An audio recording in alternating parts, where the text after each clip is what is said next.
So here's something about me. My name is Olivia Kang, and I'm a psychologist. I study the eyes and whether they really are windows to the soul. But there was a time when I wanted to be an opera singer. I remember pretty clearly the moment that led me to enter a PhD program in psychology rather than a master's program in voice. Actually, it wasn't a moment, it was a sentence. The professor of my last requirement for the voice minor, a class on advanced theory and composition, simply said to me, "You might have passed those other courses, but this one's for the big boys." And that was embarrassing. Beyond that, though, his words planted that first seed of doubt. Long story short, I stopped asking questions, I lost confidence in my understanding of the material, and a few weeks later, I ended up quitting something for the first time in my life. Now, I always thought that this failure reflected something about me, and maybe it does, but when my advisor, Mahzarin, heard this story, she said something interesting. She said, "It's not all about you." Here's what she meant. Of course, we are in many ways responsible for our own behavior, but research shows that other people's minds can also shape how we behave, even when these expectations are implicit and never said out loud. Today's podcast is about the power of expectations and how they can become self-fulfilling prophecies. Welcome to Outsmarting Human Minds. In the 1970s, psychologist Mark Snyder and his colleagues showed that changing someone's behavior can be easy. All you had to do was expect them to be different. So in their study, a group of men were each asked to have a 10-minute phone call with a woman they had never met. Before the call, they got a few details and a photograph of the woman they'd be speaking with.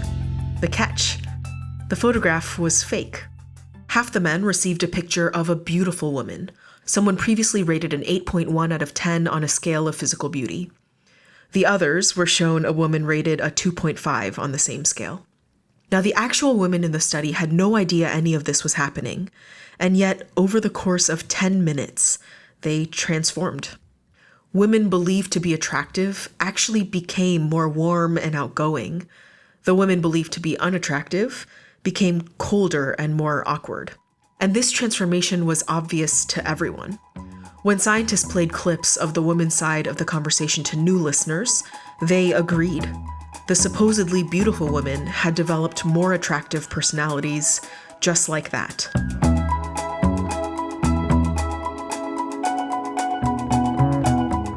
Now, think about what this means. A belief in one person's mind fundamentally affected how another person behaved, even when those expectations were never voiced. I was talking about this study recently with Jack Chow, a fifth-year doctoral candidate in Harvard's psychology department. And I asked him, isn't this study shocking? Could it really be that easy to change someone? But Jack studied enough psychology that he immediately saw that this is something we all do. I've definitely come across situations where my friends and I are meeting somebody else, and I'll hear something about that person we're meeting before we actually meet them. Like, oh, this person's really awesome, you're gonna love them.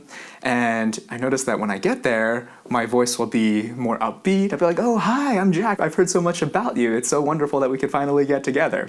And you can contrast that with other situations where you're about to go meet somebody and what you hear about that person isn't so nice.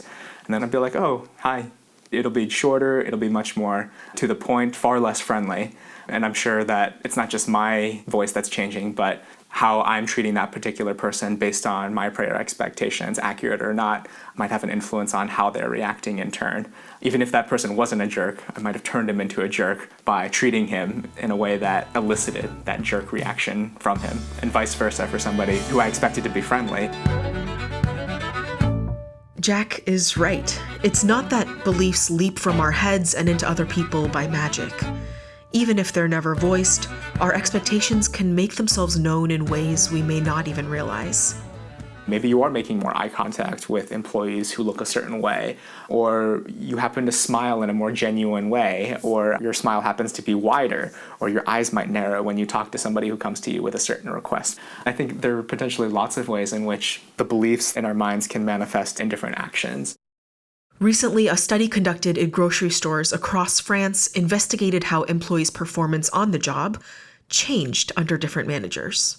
What presented itself as a nice feature of this workplace setup is that the cashiers were pretty much randomly assigned to different managers. And these different managers varied in the degree to which they were implicitly biased. The data showed something fascinating. Employees performed worse when they were working shifts under managers who held stronger implicit biases about their group, even when neither the manager nor the employee knew the bias was there. These hidden beliefs came out in small ways: less face time, different assigned duties, fewer opportunities. But these communicated powerful things about what managers expected to be true, for better or for worse.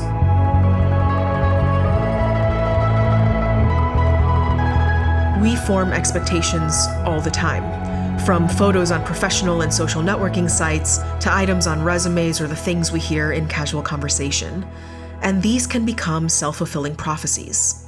So how can we outsmart our minds and make sure that our expectations bring the best out of ourselves and others? First, become aware of your expectations. Notice when you expect different things from people you barely know, and ask why.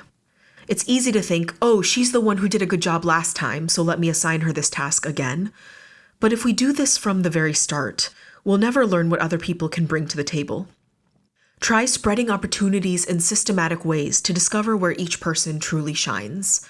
You may be surprised by the talents that emerge. Second, consider what your actions communicate. Little things like eye contact and FaceTime, bigger things like the mentoring you provide, or the people you turn to for ideas. These matter. Equalizing these will show your team that you're invested in everyone's performance. More broadly, adopt expectations of excellence across the board. The mind of the beholder can be a powerful thing, so expect the reality you want to see. Outsmarting Human Minds is a program founded by Mahzarin Banaji, devoted to improving decision-making using insights from psychological science. Support for Outsmarting Human Minds was provided by PwC and Harvard University. This episode was developed by Mahzarin Banaji and Olivia Kang and featured Jack Chow. Music was composed by Miracles of Modern Science. Sound editing and mixing was done by Evan Younger. For all studies cited in this podcast, go to outsmartinghumanminds.org.